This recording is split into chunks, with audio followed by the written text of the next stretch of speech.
Assalamualaikum, hai semua viewers. Okey, hari ni Kak Zaidah nak share resepi ayam sambal ketumbar. Pertama sekali, panaskan minyak di periuk atau di kuali. Okey, kita nak tumis ni dulu puan. Kita nak tumis. Saya kalau masak ada daun-daun, saya suka tumis daun dia dulu. Saya suka tumis sebab nanti dia wangi, minyak tu wangi tau. Minyak tu kalau kita tumis macam ni dulu, dia jadi wangi minyak ni. Ya. Okey, tapi kena hati-hati takut ada air. Tu cakap. Ya, daun limau, lengkuas, bawang.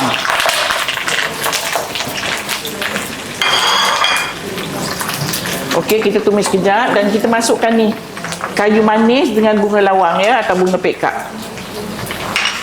Okey, kita tumis sebentar sampai dia naik bau sampai semuanya ni lecuh. Okey, sementara tu kita nak kisar ya puan.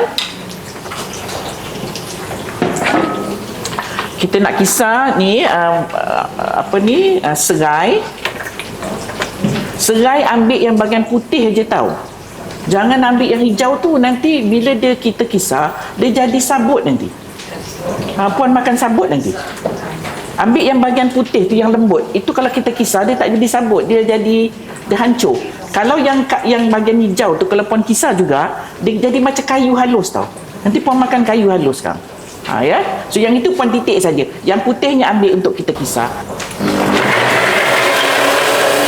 Guna kunyit hijau. Okey. Kita nak masuk, nampak tak ni?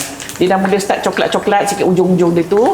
Kita masukkan yang kita kisar ni tadi. Kalau puan dekat rumah, puan kisar sekali dengan lada kan? Okey.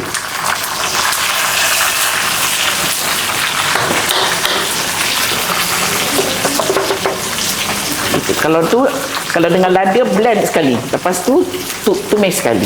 Okey, sekejap ya. Saya nak masukkan serbuk kunyit. Okey, daging puan kena rebus. Apa hal pun kena rebus dulu. Sampai dia empuk. Bukan separuh masak. Nanti dah jadi lauk dan saya nak masukkan lada ni. Kalau puan tadi dah kisar sekali. Goreng tumislah sampai dia pecah minyak.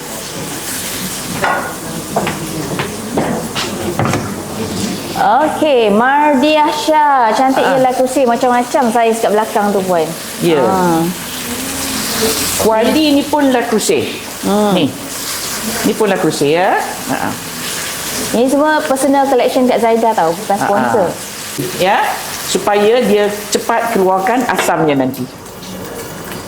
Okey. Ada yang tanya kat Zaidah, Zaitun 76, kuali tu brand apa?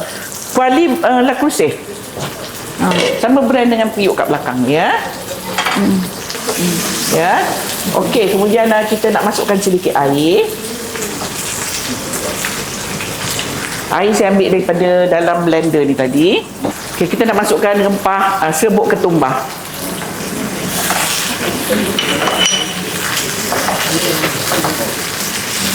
Sekejap je lauk kita. Kemudian kita masukkan garam. Kalau puan rasa nanti, rasa dulu. Kalau nak letak manis ke apa, silakan. Ni katalah kalau puan tak goreng ayam dia dulu, nanti dia akan keluarkan air dia jadi macam asam pedas kan. Ya. Jadi kita goreng dulu supaya dia kering. Ini pun sedap kalau puan masak dengan udang. Salbiah Idris, boleh letak daun ketumbar tak Kak Zaidah? Lepas tu hamba Allah, kenapa kena ada serai tu Kak? Sekejap kita masukkan ni dulu. Ini saya tak belah, saya tak apa. Siapa suka kan makan pedas, ambil je tenyih je. Tenyih tu tak? Tenyih? Tenyih dia. Dia bau tapi dia tak rasa kat lidah, dia berbau je. Kalau puan blend macam tadi, kita blend serai tu, bila puan makan serai tu bersama dengan bau. Tu beza dia. Ya. Apa pun daun yang kita letak dalam ni nak menambahkan rasa, kalau puan nak tambah rasa puan blend, dan kalau puan nak tambah bau ketuk sahaja. Alhamdulillah dah pun siap resipi kita hari ni, iaitu ayam sambal ketumbar buat tetamu Kak Zaidah. Untuk perempuan di luar sana, selamat mencuba.